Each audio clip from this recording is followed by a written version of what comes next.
नमस्कार मित्रांनो, स्वागत आहे तुमचं आपल्या युट्यूब चॅनल मराठी मित्र या युट्यूब चॅनलवर। मित्रांनो, काल आपण वर्णमाला बघितली होती, आज आपल्याला उच्चार स्थान बघायचे। वर्णमालेची सुरुवात स्वरांपासून होते, म्हणून या लोकांनी जो काही तक्ता बनवून ठेवलेला असेल अगोदरच पुस्तकांमध्ये, या तक्त्याला एकदा समजून घेऊया। एकदा समजून घेतलं की सोपं जाईल। तक्त्यामध्ये सगळ्यात पहिले स्वर आहेत, अ आ इथपासून सुरू होणार आहे। या स्वरांमध्ये त्यांनी एक बदल केलाय मित्रांनो, अ आ इ ई त्यानंतर उ यायला पाहिजे होतं, पण रू आणि रू घेतलं। हे का बरं घेतलं असेल? कारण आपण विसरून जाऊ म्हणून। अ आ इ ई यानंतर रू आणि रू घेतलं, त्याच्यानंतर उ घेतलं आणि इथपर्यंत नंबरिंग दिली 5। आता त्याच्यानंतर व्यंजन घेतलेत। व्यंजन स्पर्श व्यंजनांचा गट घेतला, कचट तपचा। पहिल्या ओळीमध्ये क च्या वर्गातले सगळे बसवले, क ख ग घ ङ। दुसऱ्या ओळीमध्ये च च्या गटातले बसवले, च छ ज ज झ। त्यानंतर तिसरी जी ओळ आहे, ट ठ ड ढ ण। यासारखं तुम्ही एकदा तक्ता डोळ्यासमोर घ्या, पुस्तक उघडा, तक्ता बघा आणि आता हा तक्ता लक्षात कसा ठेवायचा याची एक शॉर्ट ट्रिक सांगतो।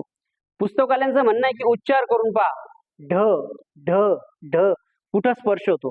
मला तर परीक्षेत जर विचारलं ढ ढ तर माझ्या पोटात स्पर्श होतोय, माझ्या घशाच्या कोणत्याच भागाला स्पर्श होत नाही। ढ म्हटलं की पोटात स्पर्श होतो। उच्चार करून पण अगदी खतरनाक मेथड मित्रांनो। काही जण हुशार आहेत, त्यांना ते जमत असेल तर त्यांनी तेच करायचे, पण उच्चार करून ते कळत नाही। मग याला लक्षात कसं ठेवायचं, तर मूळचे जे वर्ण आहेत, मूळचे जे स्वर आहेत, अ पासून ते उ पर्यंत नंबर 5 च्या लाईन पर्यंत हे ओरिजिनल आहे। याच्या खालचे जे आहेत ए ऐ ओ औ हे संयुक्त आहे। संयुक्त म्हणजे दोन घटकापासून बसलेले। तसंच व्यंजनांचं पण आहे। व्यंजनांमध्ये क पासून ते प पर्यंतची जी लाईन आहे 5 बोटांमध्ये संपलेली आहे, खाली फक्त एक व आहे, त्याला कसं लक्षात ठेवायचं ते नंतर बघू। आता हा झाला मुखाचा भाग, कंठ तालु मूर्धा दंते ओष्ठ इथपर्यंत मुखाचा ओरिजिनल भाग आहे।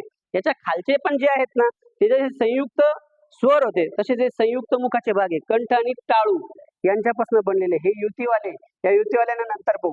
आता ओरिजिनल स्वर 5 ओळींमध्ये बसले, व्यंजन 5 ओळींमध्ये बसले आणि मुखाचा ओरिजिनल भाग 5 ओळींमध्ये बसला।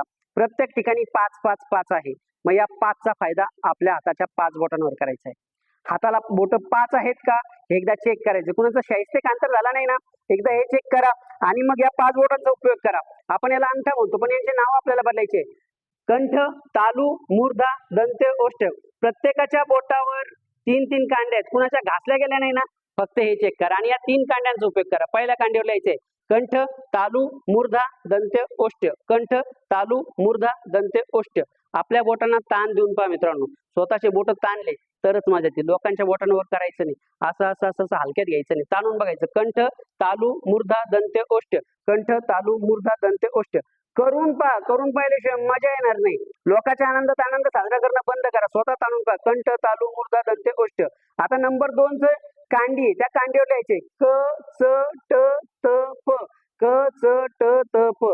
आता क म्हटलं की क च्या वर्गातले सगळे जे काही आहेत त्यांचा आपल्याला विचार करायचा। मग क च्या वर्गात कोण कोण येतं, क ख ग घ ङ। हे कोणत्या बोटावर बसले, नंबर 1 च्या, त्या बोटाचं नाव कंठ। नंबर 2 चा बोट तालु, त्याच्यात कोण कोण बसलेले च छ ज झ य। यासारखं कंठ तालु मूर्धा दंते ओष्ठ, क च ट त प। राहिली कांडी 3, याच्यावर बसवायचे अ आ इ ई रू रू उ उ, अ आ इ ई रू रू आणि शेवटचा आहे उ उ। आता यांना दिवसभर पाठ करायचं, कंठ तालु मूर्धा दंते ओष्ठ, क च ट त प। आणि परत सांगतो, स्वतःचेच बोट ताणून पहा, मजा येते, करून पहा। आता याला लक्षात कसं ठेवायचं, जर समजा तुम्हाला विचारलं की ढ चा उच्चार स्थान काय, मग ढ कोणाच्या वर्गात येतो एकदा ते शोधा। कोणाच्या वर्गात येतो रे ढ, तर ट च्या, ट ठ ड ढ। मग ट हा बोट कोणत्या कांडीवर बसवलाय, क च ट, नंबर 3 च्या बोटावर। मग नंबर 3 च्या बोटाचं नाव काय, कंठ तालु मूर्धा। म्हणजे ढ चं उच्चार स्थान काय, मूर्धन्य किंवा मूर्धा। हे कसं ओळखायचं, तर बोटांवर। यासारखं त्याला लक्षात ठेवलं जातं मित्रांनो, यापेक्षा वेगळा फंडा नाही। तर आपल्या बोटांवर कांड्यांवर रंगून घ्या आणि या बोटांना ताण देऊन पाहत राहा आणि दिवसभर लक्षात ठेवायचं। पहिलं बोट कंठ तालु मूर्धा दंते ओष्ठ, कंठ तालु मूर्धा दंते ओष्ठ, क च ट त प, अ आ इ ई रू रू उ उ। मुखाचा भाग दिवसभर जर आपल्याला कोणी असं करताना दिसलं तर समजून घ्यायचं, तो गडी उच्चार स्थान पाठ करतोय, कंठ तालु मूर्धा दंते ओष्ठ।